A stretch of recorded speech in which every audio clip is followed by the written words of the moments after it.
शिविर के रूप में वह होता है। 1 महीने चलता है, पूरा 12 वर्ष हो गए। और जिन्होंने सर फोड़ा था वो सबसे पहले हमारे यहाँ आए, आहुति दे करके गए। नागा सन्यासी थे। उन्होंने कहा आचार्य जी आपकी बात बहुत अच्छी है, लोगों ने कुछ नादानी की होगी, मैं उसके लिए हम क्षमा प्रार्थी हैं, लेकिन आपके साथ अगर डीएम एसपी भी आते हैं चरित्र निर्माण शिविर को रोकने के लिए तो हम सबसे आगे दिखाई देंगे। आज वो सारे संत महंत इसलिए जुड़ गए हैं कि मैं हर वर्ष उस मेले के शिविर में संत सम्मेलन भी करता हूँ। और कहने लगे हमको तो कोई पूछने वाला नहीं था, आपने हम संतों को याद किया है, इसलिए हम अपने अपने मठ के महंत हैं, लेकिन आप तो हमारे सबके महंत हो। इसलिए और कहा करते हैं वो, और तो सारे मेले में मेला ही मेला है, अगर मेला है तो केवल वैदिक क्षेत्र में है। ये मेला प्रचार चल रहा है। और वैदिक क्षेत्र फूल, और फूल बोलता नहीं है, आप सब जानते हैं, लेकिन कभी सबसे बुलवा देता है। बुलवा देता है कि नहीं? एक फूल ने दूसरे फूल से पूछा मित्रवर आपका परिचय, तो फूल क्या कहता है, मैं फूलों का राजा हूं और मुझे कमल कहते हैं। कमल फूलों का राजा कहलाता है। क्यों?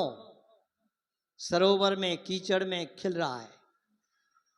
इस कमल के फूलों के राजा कमल ने जब दूसरे फूल से पूछा मित्रवर आपका परिचय, तो कहने लगे मैं राजाओं का भी राजा यानी महाराजा हूं। क्यों हो, क्या हूं जी? आश्चर्य हुआ।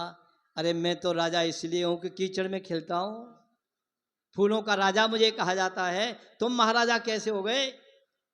बोले मैं महाराजा इसलिए हूं कि मैं कांटों में खिलता हूं,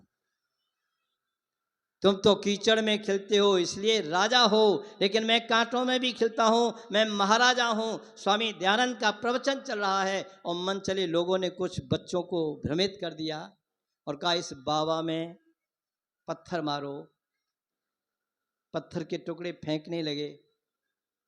आप सब जानते हैं ये सब कुछ हुआ, जीवन चरित्र को पढ़ा होगा। क्या कुछ नहीं किया।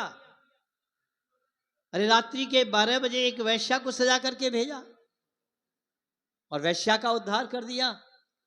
स्वामी जी खड़े होते ही कहते हैं, खड़े होकर के माता जी प्रणाम, भावनाएं कुछ और थीं लेकिन परिवर्तन हो गया।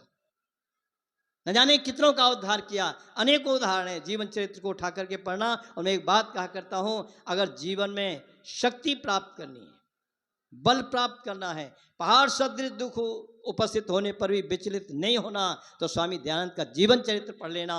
और संसार को चुनौती देनी है, चैलेंज देना है, तो सत्यार्थ प्रकाश पढ़ लेना। आप किसी भी प्रकार से किसी से पराजित नहीं होगे।